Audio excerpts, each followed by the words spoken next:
Ghotki district reporter Brajesh Kumar पेहवार मीरपुर माथेरो। वांगणी जी ने जवान नारी सीमा शेख कराची जी अदालत में प्यार जो परिणो करे छॾियो। नारी पारां सोशल मीडिया ते पंहिंजी तहफ़ुज़ जी अपील करे छॾी। मूंखे कंहिं बि अगवा नाहे कयो, मां पंहिंजी मर्ज़ीअ सां ऐं रज़ा ख़ुशीअ सां फरमान अली शेख सां प्यार जो परिणो कयो आहे। नारी सीमा शेख जो वीडियो ऐं मौक़ूफ़ नौजवान नारी सीमा शेख कराची जी अदालत में पटिशन दाख़िल। अदालत सगोरी home security Sindh SSP Ghotki SHO Belo Mirpur SHO Mirpur Mathelo SSP Malir समेत 13 ॼणनि खे 13 जुलाई ते तलब करे वरितो। तफ़सील मौजूद वांगणी जे नौजवान नारी सीमा शेख कराची जी अदालत में प्यार जो परिणो करे छॾियो।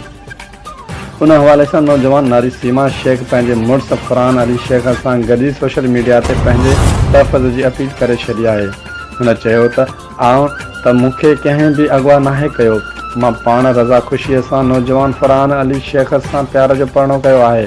हिन वधीक चयो आहे त मुंहिंजे मुड़ुस जी घर जी नुक़सानु कयो वियो आहे। वॾेरो कुदरत अल्लाह शेख असांजी सपोर्ट नथो करे, उन मथां लॻल इल्ज़ाम बेबुनियाद आहिनि। मूंखे मुंहिंजे मुड़ुस खे जान जो ख़तरो आहे।